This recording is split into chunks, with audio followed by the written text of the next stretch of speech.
Welcome to Fitness Explained, the podcast. I'm your host, Mel Waller.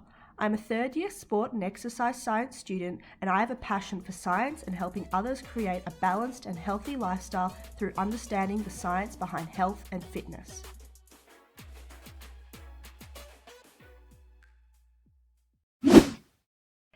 Hello everyone, I hope we're doing well and having a good week so far. Sorry to hear if you're in one of those suburbs that had your water affected. If you live in Melbourne, that's a pain. I can imagine it'd be really annoying. But so today we're going to be talking about breath work and the importance of breathing technique and meditation on performance. But first, we will talk about the item, exercise, product, task, or food I've been enjoying recently / in the past week.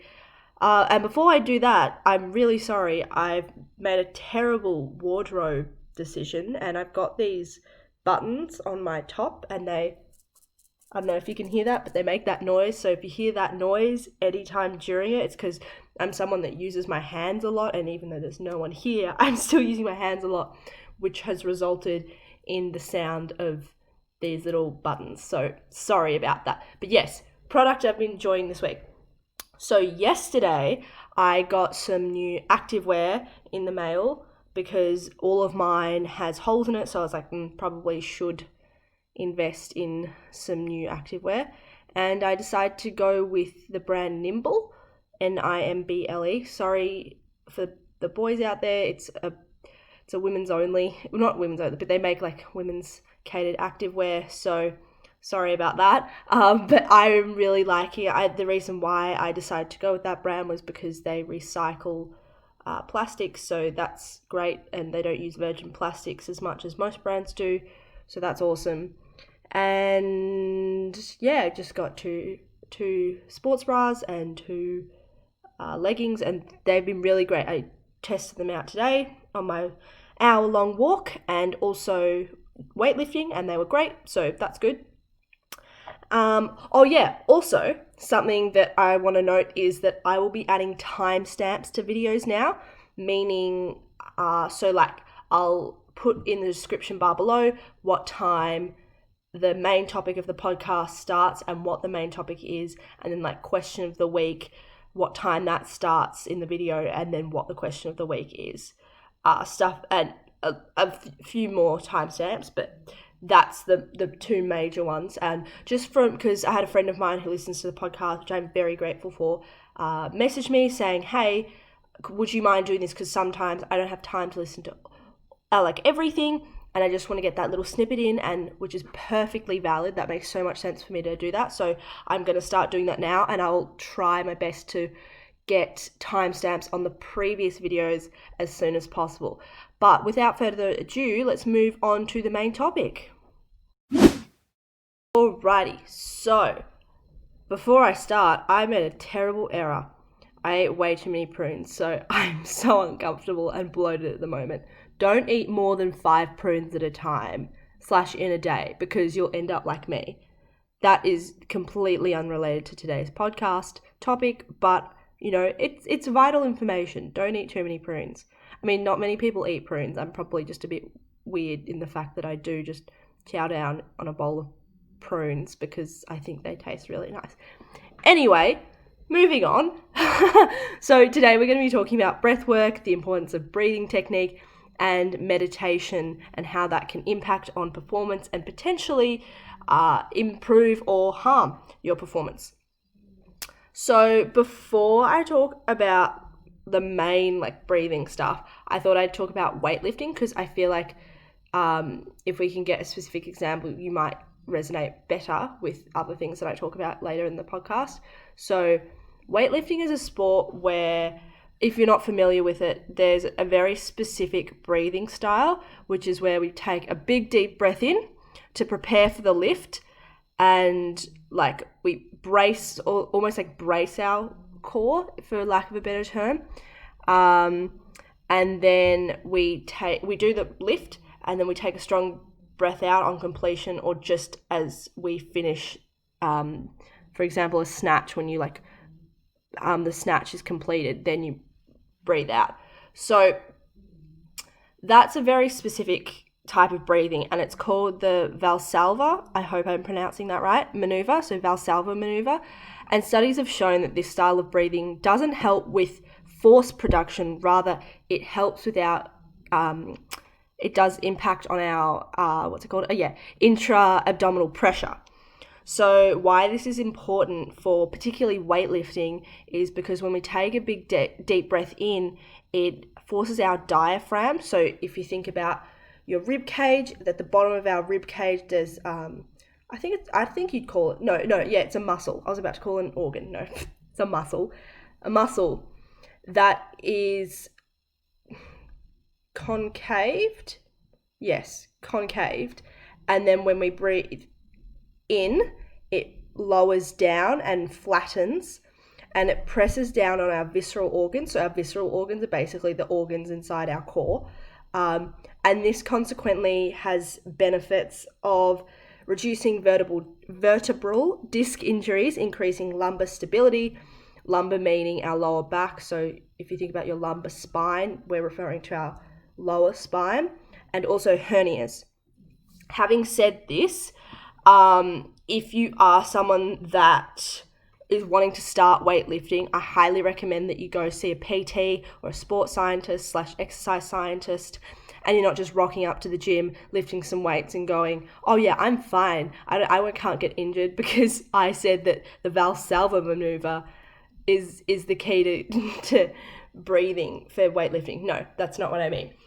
But yeah, it's an awesome technique. It's one that's very specific to those sports that involve lifting, but also it can, like, for example, I obviously would use it when I was diving as well. Similar technique. I'd hold my breath before I even did my walk up to the dive, or hurdle as we call it, and then I would breathe out when I got out of the water in order to brace my core for the impact of the water. So same sort of thing. It's just impacting for force. If you want to look into it more, it's a really fascinating thing to research. And yeah, there's so many sources out there on the internet that will give you information on the Valsalva maneuver. But let's move on to how to improve your breathing technique to subsequently improve performance. So I really enjoy meditation. I do about 2 to 5 minutes of it most of the time before I exercise. And it doesn't look the same every time I train. I think meditation, when a lot of people think of it, it's just like sitting cross-legged, closing your eyes, saying Om for 30 minutes to 4 hours, and having some spiritual awakening at the end. But how I meditate is just getting my breath and like to be stable, and it's not increasing or decreasing. It's stable, and it's similar to what I would be doing during training, so that then my body is used to the breathing pattern that I would be doing during training. And it also just helps me to warm up. So meditation before training to me could be the traditional kind where you just sit there and breathe. But for other times it could be bike riding or yoga or a short run or stretching. So there's plenty of different ways, so that's one thing I really want to emphasize, is that meditation doesn't look the same to everyone, and it's how you get the most effective meditation practice is by making it suited to you. And obviously there are different benefits for each style, but if you can get one that you find really effective for you, that's like the best. That's what I want from you. I don't want you to just be bored by your meditation. I want you to get something out of it. But what I am ultimately trying to do when I'm doing my meditation is trying to focus on the breath, among other things. But for this podcast, we'll just talk about focusing on the breath. And then by focusing on the breath, what I mean is I'm thinking about the muscles that are moving when I breathe and making sure that my deep core muscles are turned on. So if you don't know what I'm referring to, by what I mean by that, is the muscles beneath my abs. I mean, not saying that, I'm ripped or anything, but if you think about like a traditional six-pack, it's the muscles under those muscles.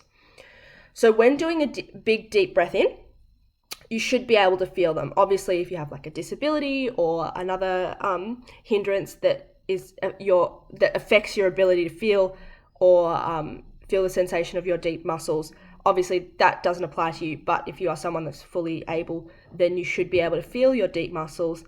And if not, there are plenty of exercises that can help you with switching on your deep core muscles, like pelvic tilts, cat-cow, and plank, and various forms of plank as well. Like if you add a, Swiss ball to where your arms are, that like makes it even harder. And then when we're breathing, we want to start to breathe from the stomach and not our chest, because when we start to breathe from our chest, the breaths are very shallow, and we aren't going to get as much oxygen as we would if we did a belly style breath.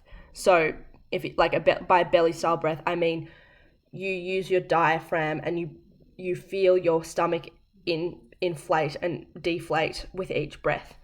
And now I also want to talk about this method that I wasn't really aware of until recently, but it's called the Wim Hof method. When I was looking at research and stuff, it was pretty bizarre. It's not something I found any papers on, unfortunately, because with each podcast, as much knowledge as I have, I'm only as good as research says. So I obviously make sure I fact check everything that I speak about with a resource, which I put in the description bar below. But the Wim Hof method, I only could find either anecdotes from Wim Hof himself or people who had tried his method, and no actual research papers on it. So that's a bummer, because if someone could do research on it, that would be awesome. I mean, it's pretty hypocritical of me because I don't plan on doing any research on it. But if you're interested in it, it sounds cool. It's not something that I don't think I would be interested in doing, but if you look into it and you think, wow, this is the key to unlocking my potential, then go for it. I can't see anything wrong with it. So yeah, what Wim Hof, this guy, I think he's Dutch, hence the funky name, Wim Hof, WIMHOF is how you spell it. He claims that his breathing technique and warm-up method helps him to reduce the chances of getting sick and getting a common cold, and also helps him stay underwater for longer. He's broken numerous records for holding his breath under icy water and being skin-to-skin contact in an ice bath thing, and so stuff I couldn't do under any circumstances. But yeah, as I said, no scientific papers. And so the reason why he's probably claiming that he doesn't get sick because of this breathing technique is probably not surrounding the breathing technique. What I'd say it is because when we get stressed, we produce hormones like cortisol and epinephrine. So epinephrine, also known as adrenaline. So I remember that, at least when I was first in first year, is that epinephrine pen, and when in the epinephrine pen there's just adrenaline, and that's, anyway, besides the point. So those hormones can impact our immune system, and it can affect them negatively, which is why a lot of the time after an exam season or a big job interview, or just before you go on holiday, you get really sick because your body is run down and you've been relying so heavily on these hormones to keep going, which just isn't a sustainable routine. So you're kind of running on empty by using these hormones and not having a sustainable routine, like going to bed early, getting up at a reasonable time, eating healthy foods, maintaining exercise routine, making sure you have a play system and a rest system. By play, I mean you're doing stuff for fun. What's something I do for fun that for no reason? Yoga, I guess. I don't do that for health benefits. I just like the way it makes me feel. Yeah, so that's an example. So this breathing technique probably helps him with his anxiety and stress, and that might be why it has been helping him with not getting sick, is because he's just not an anxious or stressed person, and so he's not producing high levels of cortisol and epinephrine all the time. That could be a reason. Having said that, we can't say that's definite. There's no proven data on it. So that's that on that, as I say. But as for improved fitness, he's a very fit guy. This technique does work for him, which is great. Like, I'm not going to tell him stop doing it because science, like that would be silly. But the reason that I am taught training techniques like HIIT and interval training is because they are scientifically proven to help your body more efficiently deliver oxygen to the working muscles. So yeah, until there's research papers on this method proving that it improves performance and proving why it improves performance, then I would be suggesting doing the typical cardio training and HIIT and stuff like that to improve your fitness rather than this breathing technique. Yeah. So now moving on to meditation. So studies have shown that meditation and exercise does help us reduce our likelihood of contracting acute respiratory infections. So, or ARIs. So this definitely doesn't mean that you can meditate the COVID away. Absolutely not. But what it does mean is if you regularly exercise and you regularly meditate, you are less likely of contracting a cold. And as we know, the common cold is going to impact our ability to perform because we can't breathe as well and we have less energy. And then consequently, it can impact our performance because we have to sit out for up to, 7 days. 3 to 7 days is how long the average cold lasts. So yeah, not to get woo-woo on you here, but I found that meditation does help me personally with my performance because I feel like it helps me get in the zone. So this is scientifically proven that meditation can help you get in the zone. And by the zone, we refer to that as flow state in psychology. It's called flow state. And, everyone gets into flow state or the zone differently.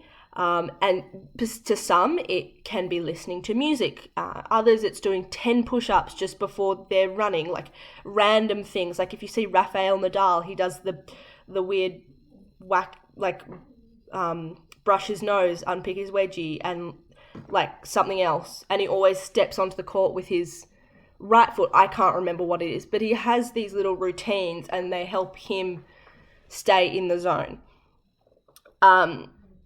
So what was I going to say? Oh yeah. So these little things that people do, for me, meditation, it cues us to say to ourselves, okay, it's time to focus on the task and to do what we know how to do because we've trained to do it. So, so meditation helps me with that, as I've said probably 3 times now. But it helps me focus on the task because I'm someone that's quite flighty and, quite off with the fairies all the time. So I like to feel like I'm centered, and that's how it helps me. But, as I said before, you can feel more centered listening to music or whatever you do to get into flow state. But I might actually do another episode on flow state because it's really, really cool.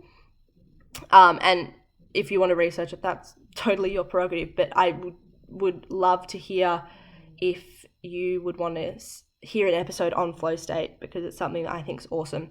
But yeah, what was I saying? Yes. It also involves making sure that we have correct levels of arousal and anxiety, which is called the inverted U hypothesis, meaning if you're too aroused or under aroused, you're going to not perform optimally. And if you're too anxious or not anxious enough, you're not going to perform optimally. And that moves me on to imagery, which is kind of a type of meditation, kind of not, probably more so kind of a type of meditation. But anyway, it's proven to improve performance because before training, you always perform imagery, most likely before, but you can do it during, but usually it's better to do it before. And what it involves is most of the time closing your eyes, picturing a specific scenario, and using your senses to create or recreate them. So the reason why it's so useful is that imagery can cause us to recruit the same, or it does cause us to recruit the same muscle fibers that we use when performing the skill, and therefore it's another way to warm up. And so our firing mechanisms or our nervous system is a bit more prepared for when we do perform. Oh yeah, and then another thing that I forgot to mention before was, okay, hold on, let me just make sure I'm pronouncing this properly. Pranayama, I'm fairly sure, which is a yoga-based technique, which is basically just breath control. And although it's not sports science, it's still a very effective way to control the breath and synchronize your breath with your movements. So it's a bit hard to demonstrate on the podcast, obviously, but if you've got a spare 10 minutes, and let's face it, you probably do, we're in ISO, and although, people can get really busy and really dive into things, I mean, I'm definitely someone that can do that and just say I have no time, but that's just because I'm, all worked up on something.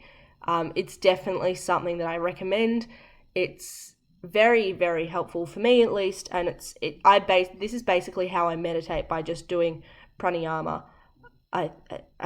If you are someone that knows how to pronounce that properly and I'm not doing it properly, I'm very sorry. But thank you so much for listening to the main segment, and we'll move on to question of the week now. Question of the week is, how do I stay motivated? I mean, quite a broad question, but I'll do my best to break it down into several parts so that we can sort of get through it all. But I would consider myself a motivated person. I'm definitely a procrastinator at the same time, though. So there's that that you should probably factor in.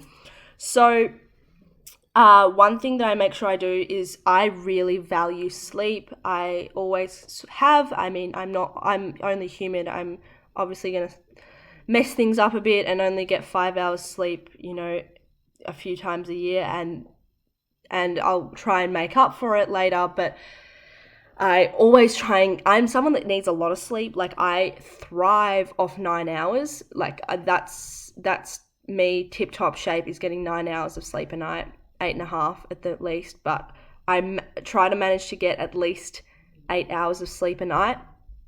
For you, it might be at least 7 hours of sleep a night, and that's you feeling awesome. If you're someone that needs 10 hours of sleep a night, that must be annoying, but if that's what you need, that's what you should do, because there's no point only having 7 hours of sleep, for example, and not being productive the whole day because you're not getting you're not giving your body what it needs.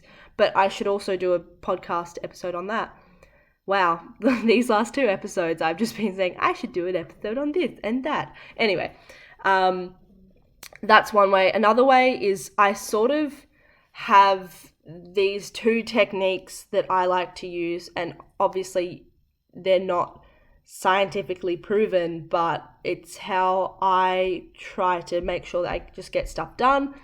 The first is that I like to imagine myself that, okay, you've got this pain in the bum task. Sure, it's a pain in the bum, but in 10 minutes time, you could have had an extra 200 words written, or you could have wasted 10 minutes on Instagram hurting your eyeballs and deflating your ego, for example.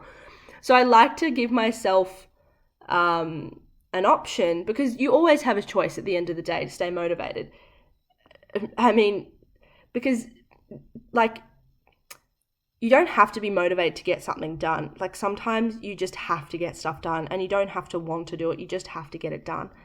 And that was kind of my year 12 experience. I didn't want to be there, but obviously, like, it got me into a uni course, and I'm loving it and thriving in it, and it's something that makes me really happy. But obviously I had to do year 12 in order to get into it. So anyway, that's unrelated. But another way that's kind of similar to this technique is I like to think, okay, where do I want to be in the future and where am I now? And I look at those two things. And sometimes they might be pretty different. They might be pretty scary and they might be, yeah. So for example, I'm third year uni student who's got pretty decent grade point average. It's nothing amazing. It's nothing to write home about, but it's pretty good. And I also want to have my PhD by the age of 26. So that means I have to go to uni every year and do full-time uni until the age of 26 in order to get my PhD. And they're quite far off from each other. But I also think, okay, now what are the little steps that I can do in between that? Okay, I know what I want to major in my PhD, which is oncology rehabilitation with exercise. For those who don't know, that's kind of weird that I've never actually mentioned that. Anyway, alrighty, awesome. I want to be an exercise physiologist and I want to do my PhD specialty in oncology rehab. Great. Those kind of sound kind of scary. It's something that that Australia isn't like, we've got some awesome research in it, but there's a lot that needs to go with that research. And it's kind of scary going into an industry that isn't massive. It's a growing industry, and it's also kind of scary that it's a male-dominated industry. So obviously, two very different tasks, me versus where I want to be. But what I do is I think, okay, what are those tasks in the middle that I can do that I know will get me to my goals? For example, I need to email certain professors who I don't even know, but I'm going to look like a weirdo saying, hey, my name's Amelia/Mill Waller. This is me, but just introduce myself. But I like to think, okay, yes, it's going to be a pain to get there, but when I get there, it's going to be friggin' awesome. And just completing those little tasks makes me feel amazing because I know I'm ultimately getting something done that might be painful, but it's going to help me get to where I want to be. And for example, you can take this with anything, with exercise, for example. Sure, you did that hour-long grueling session, or you did that F45 class that made you want to pass out at the end, but and you still feel fat afterwards. I don't know, maybe weight loss is your goal, for example, and you don't feel great, and you're still like, this isn't the body I want. Okay, that's fine. But if you keep doing this again and again and again for 6 months, imagine where you'll be in 6 months. It's about understanding the process and knowing that it's not going to happen instantly. And what's that saying that it is? Like anything, if it was easy, everyone would do it. So, I mean, sorry to get a bit preachy on you there, but that's how I stay motivated. The main two reasons is know what my ultimate goal is and knowing where I am now and seeing what's in the middle and how I can get there. And then the second is thinking, okay, in 10 minutes, I could be in the exact same position I am now by flopping and doing heck all, or I could just bang out 200 words or bang out that email or do that 10 more minutes of that lecture, and I know I'll be 10 minutes ahead of where I am now, which isn't a lot, but it's something, and it's better than nothing. So yeah, that's how I stay motivated. And obviously you don't need to be motivated all the time. Sometimes it's about just getting stuff done. And yeah, sorry to get preachy again, but I hope that helps. I'm staying motivated, particularly with COVID and stage 4 lockdown. It's hard. I fully appreciate that. And as always, I am always open to DMs if you need any support.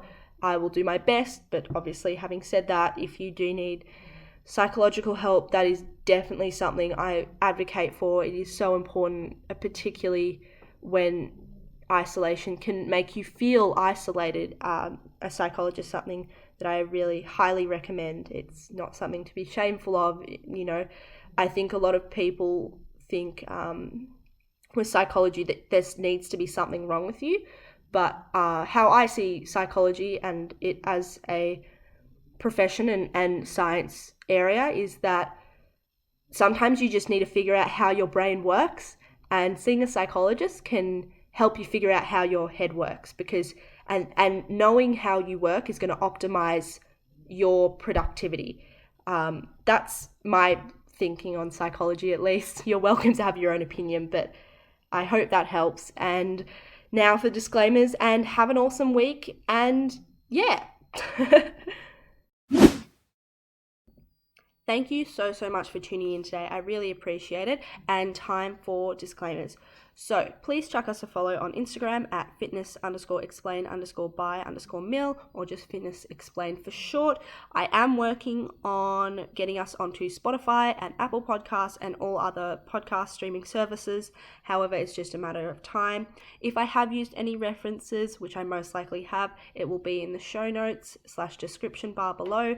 If you could please like, follow and subscribe, I would really appreciate it. Also, take a screenshot and put it on your socials and tag us. I'd also really appreciate that.